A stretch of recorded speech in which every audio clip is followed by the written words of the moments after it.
যা হচ্ছে হোক না, প্রকাশ করা যাবে না। দেখি কয়দিন সহ্য করতে পারি।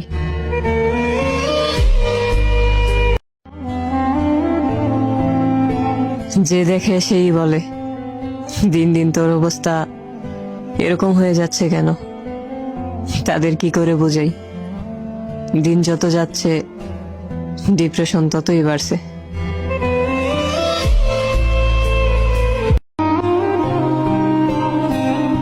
আমি তোমাকে কতটা ভালোবাসি এটা যদি তুমি জানতে, তাহলে কোনোদিনও অন্য কারো দিকে তাকানোর সাহসও পেতে না।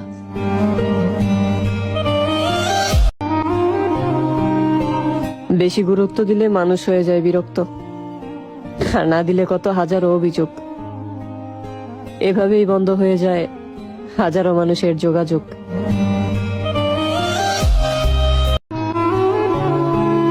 অপেক্ষা কঠিন, কিন্তু তার থেকেও কঠিন তুমি যার জন্য অপেক্ষা করতেছ সে জানেই না তুমি যে তার অপেক্ষায় আছো।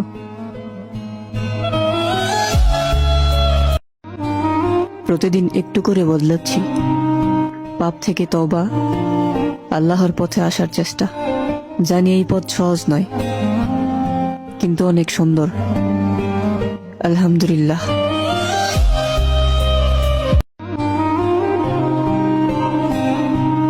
আমার কেন জানি মনে হচ্ছে আমার সমস্ত স্বপ্নগুলো অপূর্ণই থেকে যাবে, আর আমার মৃত্যুটা সকালেই আসবে। পুরুষকে যতই মারো, পুরুষ কাঁদে না। তাহলে একটাবার ভেবে দেখো, পুরুষ কতটা কষ্ট পেলে কাঁদে।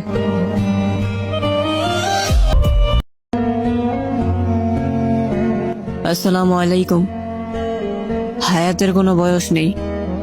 কখনো যদি কাউকে আঘাত করে কথা বলে থাকি, ক্ষমা করে দিয়েন।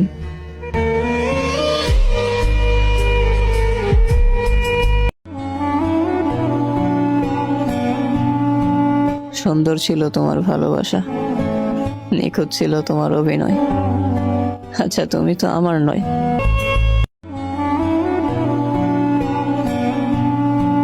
সুন্দর ছিল তোমার ভালোবাসা, নিখুঁত ছিল তোমার অভিনয়। আচ্ছা, তুমি তো আমার নয়।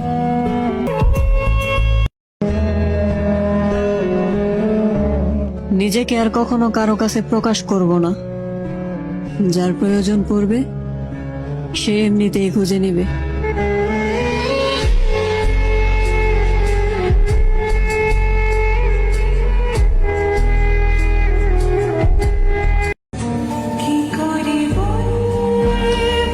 জীবনে কত মানুষ হারাইলাম, কত বন্ধু গেল, কত সম্পর্ক পুরালো।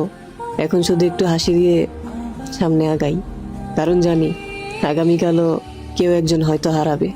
হারানোর এই পৃথিবীতে হারিয়ে যাওয়াকে নিয়ে কিসের এত ভয়? কি লাভ? যে যাবার তাকে পায়ে ধরে রাখলেও সে যাবে, আর যে থাকার সে শত বাধা অতিক্রম করেও পাশে থাকবে।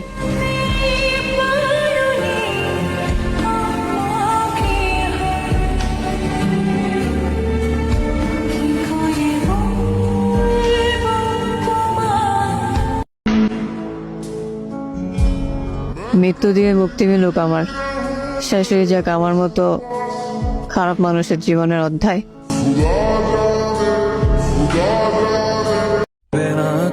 বেঈমানি কি জানেন? মায়ের মুখে ভাষা শিখে মায়ের সাথেই উচ্চস্বরে কথা বলা।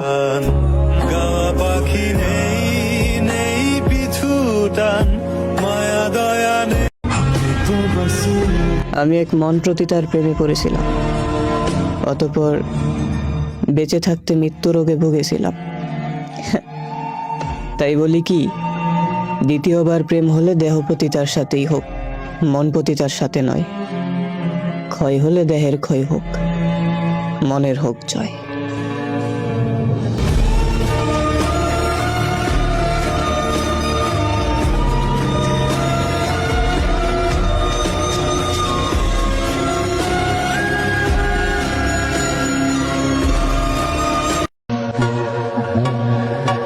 আমাকে পাওয়া সহজ, হারানো আরো সহজ, কিন্তু পেয়ে হারানোর পর আমাকে পাওয়া অসম্ভব।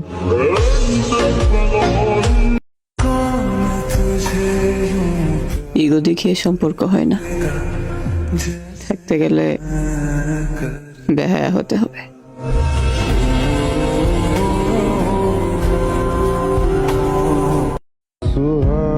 জীবনে সব ধরনের মানুষের দরকার আছে।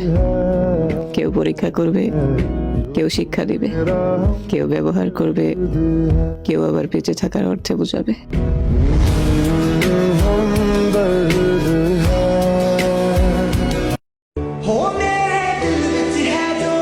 তুমি কথা রাখোনি, তাতে কি হয়েছে? আমি তো আমার ভালোবাসার প্রতি সারা জীবন সৎ ছিলাম।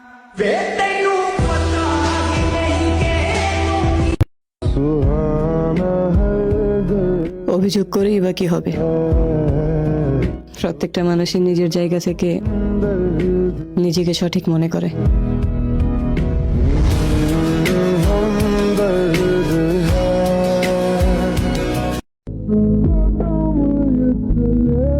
আপনাকে পাওয়ার লোভে আমি আমার গোছানো সুন্দর জীবনটাকে নিজের হাতে ধ্বংস করে দিলাম।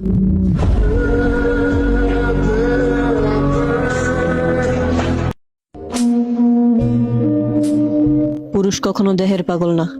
পুরুষ যদি দেহের পাগল হইতো তাহলে বিয়ে করতো না, কারণ একটা সংসারের খরচের থেকেও দৈনিক একটা করে মেয়ে নিয়ে শুয়ে থাকার খরচ অনেক কম।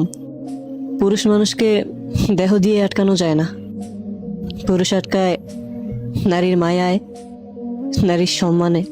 পুরুষ চায় তার শখের নারী শুধু তার প্রতি আসক্ত থাকুক, অন্য কোনো পুরুষের সাথে কথা বলা তো দূরের কথা, তার দিকে ফিরেও না তাকাক, শুধু তাকে মূল্য দিক।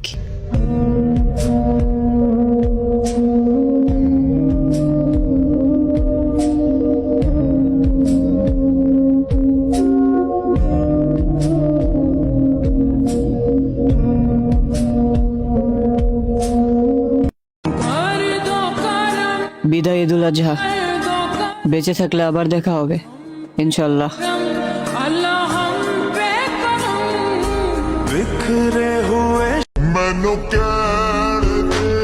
কেউ তো আছে ওর জীবনে যে আমার কথা অনুভব করতে দেয় না তাকে। না হলে আমি তো জানতাম আমার সাথে কথা না বলে সে থাকতে পারে না।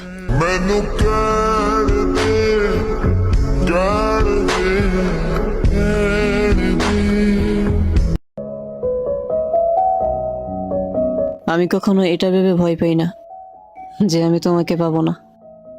আমি আসলে এটা ভেবে ভয় পাই যে আমি তোমাকে কখনো ভুলতে পারবো না।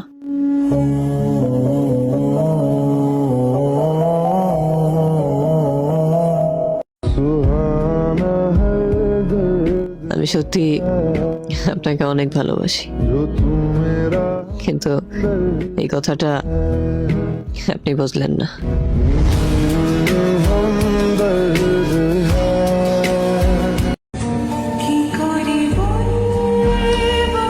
জানো পাখি, ঈদের নতুন চাঁদ দেখার চেয়ে তোমাকে এক নজর দেখার ইচ্ছা আমার অনেক বেশি। ঈদের চাঁদ তো বছরে একবারই আসে, আকাশ জুড়ে তার সৌন্দর্য ছড়িয়ে দেয়, মানুষের মুখে হাসি ফোটায়, মনে আনন্দ জাগায়। কিন্তু কিন্তু আমার কাছে সে চাঁদের আলো ফিকে লাগে যখন তোমার কথা মনে পড়ে, কারণ চাঁদকে শুধু দূর থেকে দেখা যায়, আর তোমাকে তোমাকে আমি দেখতে চাই একদম কাছে থেকে। তোমার চোখের ভিতরে হারিয়ে যেতে চাই, তোমার হাসির ভিতরে আমার সবটুকু সুখ খুঁজে নিতে চাই। সবাই যখন ঈদের চাঁদ দেখার অপেক্ষায় থাকে, আমি তখন অপেক্ষা করি কবে তোমাকে একটুখানি দেখব, কবে তোমার চোখে চোখ রাখবো। এই ঈদে নতুন জামা, নতুন আনন্দ সব কিছুই আছে, শুধু নেই তুমি। আর তোমাকে ছাড়া এই আনন্দগুলো অসম্পূর্ণ লাগে। সত্যি বলতে ঈদের চাঁদটা যতই সুন্দর হোক না কেন, তোমার একটুখানি দেখা পাওয়ার ইচ্ছার কাছে তার সব সৌন্দর্য হার মানে।